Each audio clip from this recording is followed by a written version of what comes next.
Money has changed significantly in the last 60 years. Credit cards first came in the late 1950s, but they would not see widespread use for decades.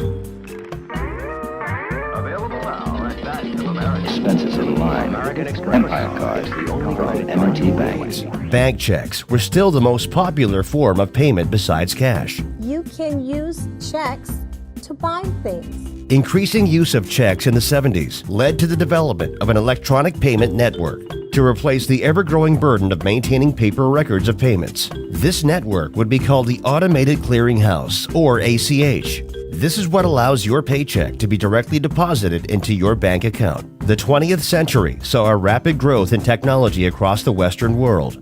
This growth was so drastically fast there are multiple labels for this era: the communication revolution, the information revolution, and the computer revolution. But we will call this the digital revolution. Our representation of money used to be cash, paper bills, and metal coins.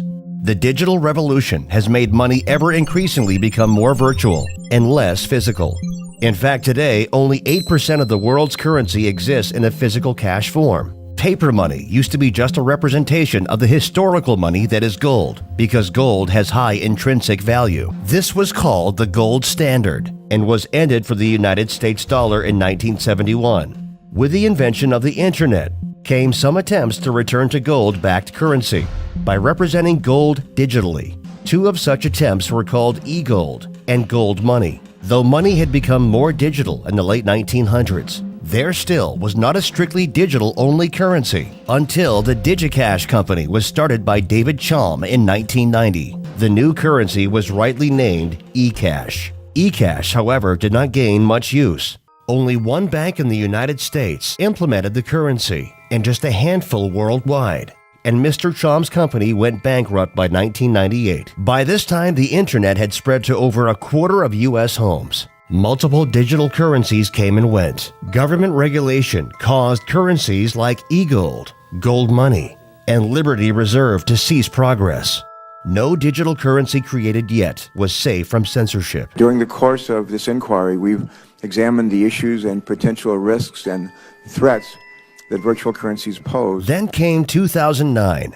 Bitcoin is the first virtual currency to not have a central point of failure. Most importantly, it is resistant to government force. Bitcoins protect your privacy. But don't forget to pay your taxes. Its entire system is distributed and thus impossible to pinpoint and shut down. If the United States wants to block money from going to WikiLeaks, where do they go? Well, they go to PayPal's, Visa, MasterCards of the world and put pressure on them there. With Bitcoin, there's none of that. There's nobody in the middle to go after. It is able to achieve this feat through cryptography, which is basically a fancy word for secure communication. The software, of course, takes place via the internet. As it was designed, a distributed network of voluntary users provides the service to maintain the Bitcoin software system.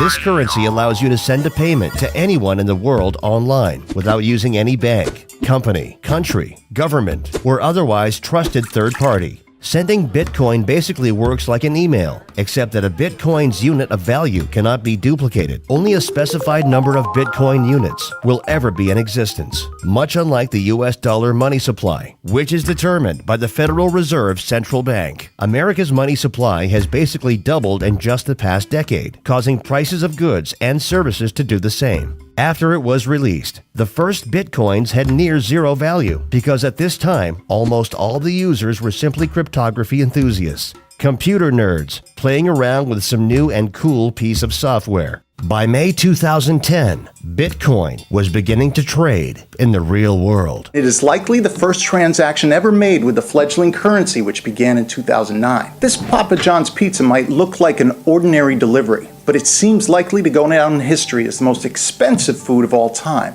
A member pleaded to the community for someone to provide him with 2 pizzas delivered to his residence for his payment of 10,000 Bitcoins. This simple dinner, and perhaps a little leftovers, cost the equivalent in Bitcoins of what would come to be worth over $10 million by December 2013. This is how fast Bitcoin has increased in value, or rather, how fast the increase in its number of users and recognition has been. Mein Führer, Steiner konnte nicht genügend Kräfte für einen Angriff massieren.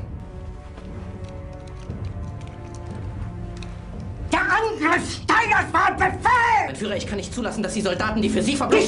Feiglinge! Verreiter, Versager! Online exchanges have been providing the trade of bitcoins and dollars for years, though many have closed from site security issues and lack of complying with government regulations. Bitcoin pirate scandal. SEC steps in amid allegations that the whole thing was a Ponzi scheme. Mass adoption, however, will more easily happen from a recent trend that is growing fast. Now, if you haven't heard of Bitcoin yet, it is making international headlines and changing the way we exchange money. It is the first of its kind in the world, and today the Bitcoin ATM was unveiled right here in San Diego. Bitcoin ATMs are deploying worldwide, allowing the sale of bitcoins for cash and cash into bitcoins at physical locations. This machine changes it all by allowing users to get cash out or make deposits to their accounts. There are already such machines in Boston, Massachusetts, Austin, Texas, Mountain View, California, Vancouver, Canada, and Tijuana, Mexico. Bitcoin is like the internet in 1994. Few people used it, and even fewer knew how it worked. But it would go on to revolutionize nearly every industry in the world. Digital currencies are set to revolutionize money. Bitcoin is such a versatile software that hundreds of copycat spin-offs have already been created, including Litecoin, Dogecoin, and even Aurora Coin, the cryptocurrency introduced and distributed equally to all citizens of Iceland. It appears that 2014 is the year of Bitcoin and digital currency. The future. I really think digital currency is more about freedom. And if you have your own wealth and control your own wealth, it's about freedom. It's not about anything other than that, really. We'd like to give you a free report on Bitcoin and digital currencies. Go sign up at crushthestreet.com/Bitcoin to download this report. This report will give you more on the history, how to use it, and why you should use Bitcoin to have more control over your wealth.